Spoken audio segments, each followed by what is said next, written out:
Oh my days.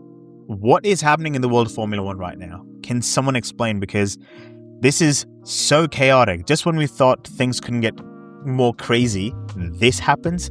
GP, Max's race engineer, head of engineering at Red Bull, or his proper name is Gianpiero Lambiase, is leaving Red Bull at the end of 2027 and joining arch nemesis McLaren from 2028 onwards. And Max is thinking about retiring at the end of 2026. Let that settle in for a while. Let that sit. This is ridiculous news. This is crazy news. Ridiculous in the sense that no one expected this to be coming up during this 5-week period between Japan and Miami. Crazy because who would have thought, right? Because you still have 2026 season, the entire, 19 races to go. And also the entire 2027 season before GP moves to McLaren, because he's going to move there in 2028. So it's pretty early on. And how does that dynamic shift between Red Bull and GP, Max and GP? Oh, this is wild. This is wild. And, let me start with Lambiase, GP in this case, because I think a lot of people are going to underestimate this story. They're going to read that Red Bull engineer moves to McLaren, just like another Newey situation that, Newey moved to Aston Martin. But I feel like this is a little bit bigger than that.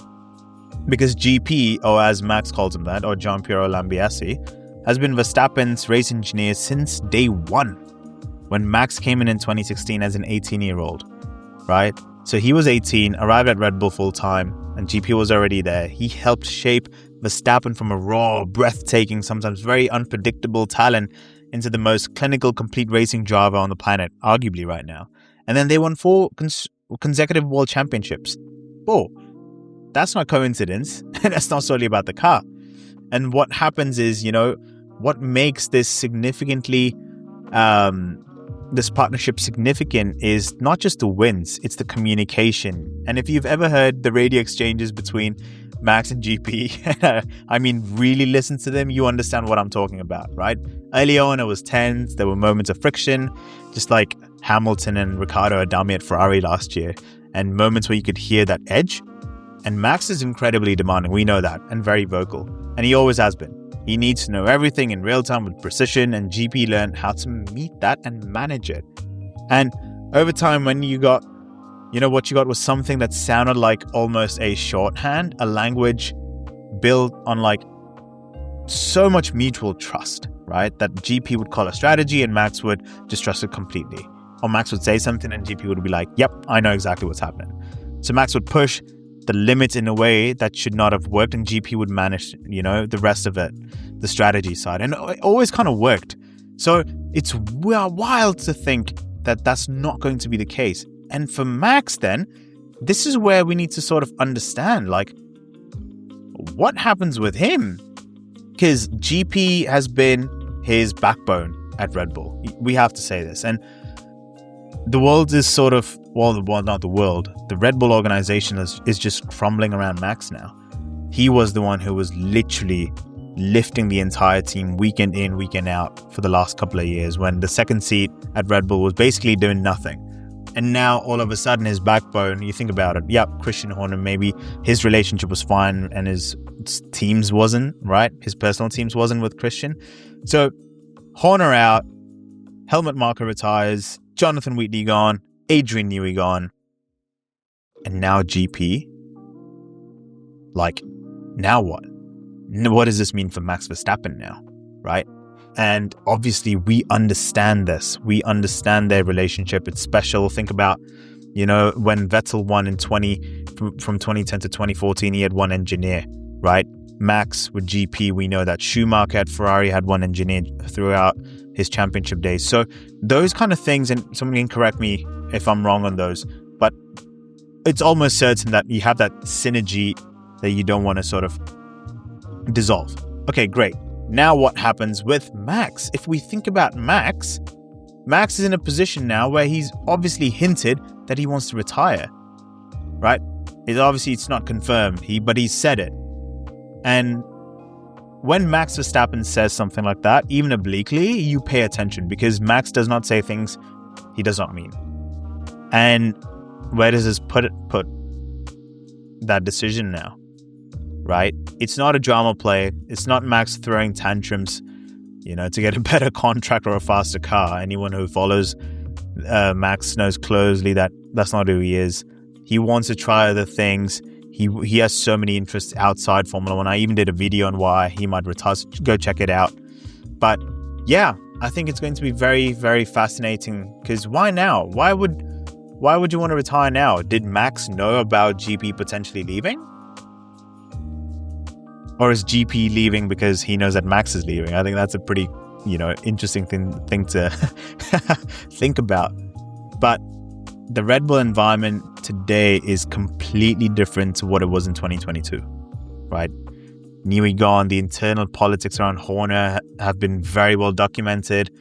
And I don't even know if Red Bull want to have someone like, if Verstappen wants to be at Red Bull anymore. So Lambiase gone as well. The one constant for Max in his ear, leaving to McLaren, I'm sure it would be a little bit sore for him. So if you're Max Verstappen now, and the three pillars of your world championship operation are like systematically leaving, so Newey gone, Horner gone, GP gone, and you have like a personal family life, you have a brand new daughter, you have life outside Formula One, you're trying out new series, GT3, the 24 hours at Nürburgring. Given what's happening at Red Bull now, would you want to stay? I don't know. But also, when we talk about Red Bull in itself as an organization, they've had so many departures to other Formula One teams in the last couple of years. What happens with Red Bull Racing all of a sudden? That's a huge question that needs answering. Given Red Bull have really struggled with these new regulations, I think Australia was an anomaly with Isaac Hadjar, but I think since then it's just been downhill for them. So what happens with them? They're a midfield team, upper end of midfield, but still probably a midfield team for now. Does Max have that motivation to continue? Do people want to go and work in an environment like Red Bull? Maybe their culture is evolving, but is it evolving to an extent where it can attract new talent? Maybe some people might see it as an opportunity. So a lot of question marks for Red Bull as well going on. And I think if they lose Max Verstappen, then who comes in? Potentially. And I think they need to start thinking about that now. Because if Max goes, who comes in? If Max leaves in 2026, they need a driver for 2027. So I guess, it's a glass half full kind of situation for a few folks. But what I think over here, and this is what really, really, really excites me, is what Zak Brown is doing at McLaren.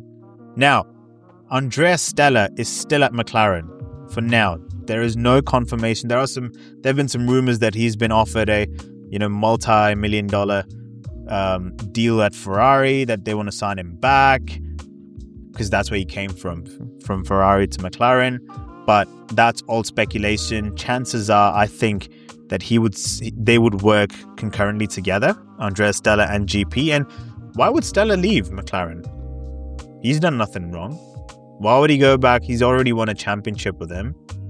2 constructors and 1 drivers. Why would you want to go back to Ferrari, who, we know sometimes politically can be a little bit more astute? So, I don't know. Why would he want to go? So I think what's happening, let's talk about McLaren then, okay? Because if the first couple of sections felt pretty heavy, this is the one that should make every McLaren fan, if you're a McLaren fan, come on, mate, there you go. Because Andrea Stella has been quietly building something at Woking that I think is genuinely unprecedented in modern Formula One, right? Not just in terms of car, though the MCL 38 and 39 development trajectory have been extraordinary, right? The entire operation. But think about the process, right? When Stella took over from Andres Seidl in 2022, late 2022, McLaren was 7th in the World Constructors' Championship. They're now fighting for wins on merit, almost every single weekend. I mean, given 2026 hasn't been the best start, but again, they're coming back. So that turnaround has been driven, by one thing above else. Stella's obsession with the process and communication and the engineering, the fact that he gets it, right? So he's done a phenomenal job. And add GP to that environment now. Zak Brown is cooking something up. Like you can already tell that. And what does GP bring to McLaren that, they do not already have? Championship level race engineering under maximum scrutiny and pressure. There is a difference though, and I want to be precise here between a good race engineer and a great one. A great race engineer, I think, can manage a driver's mental state across a 60-lap race while simultaneously running 4 different strategic scenarios in their head, right? It's as simple as that. Communicating with the pit wall and keeping the driver in the zone.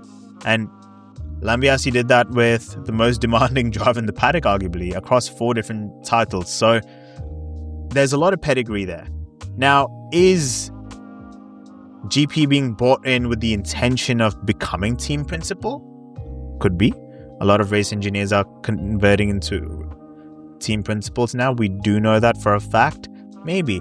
But Stella to Ferrari, I would take that with a pinch of salt. I'm not too sure about that. But here is something I've been thinking about, which is pretty wild. Can Zak Brown be playing a masterclass over here?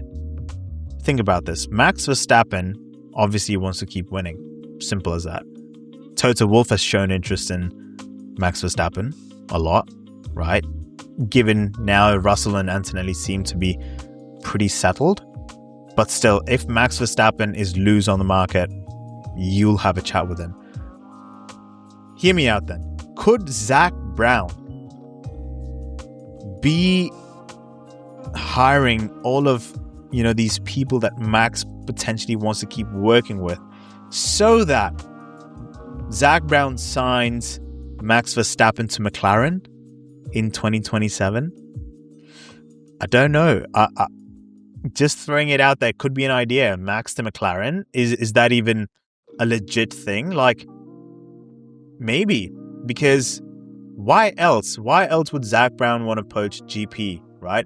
Given, now let's track it back. Given we know that Max is going to be a free agent potentially, right? So if he is going to leave Red Bull, and given Red Bull's trajectory is not looking great, where else could Max go realistically? Aston Martin was a idea. It was pitched up, but no chance that's going to happen now. Mercedes looked pretty good with Russell and Antonelli, so why would you want to move one of those? Ferrari, very unlikely. You got Hamilton and Leclerc. Chances are Oli Behrman would be next best in line, given, let's say, Lewis decides to retire maybe. I don't know. Unlikely to be Max and Verstappen. And then all of a sudden, GP moving to McLaren, you're like, ooh, hello. Maybe there's something here. So it very well could be. It very well could be that Zak Brown has a long-term game in mind and he's literally doing that. So yeah, Max to McLaren, if it happens, I said it here first. So let us zoom out, because I think what we're watching now in real time is the formal beginning of the next era in Formula One, right? The Schumacher-Ferrari era ended, the Hamilton-Mercedes era ended, and maybe the Verstappen-Red Bull era is ending as well. So it's not pessimism, it's just how the sport works. Dominance is always followed by a weird transition, but let's see what happens. I want to hear from you guys. What do you think? Do you think this is a good move from GP's perspective, right? Do you think Max will stay past 2026? And do you think Max could potentially sign with McLaren from 2027 onwards? And if so, who does he replace? And who's his teammate? So chuck it all in the comments below. This is so crazy stuff. And if you want to keep up to date with everything happening in Formula One, drop a like, drop a subscribe over there. Chuck in the comments below. Would appreciate each and every one of you if you do so, and I appreciate each and every one of you who's watching anyway. So yeah, crazy stuff. Stay tuned, and wow, who would have thought?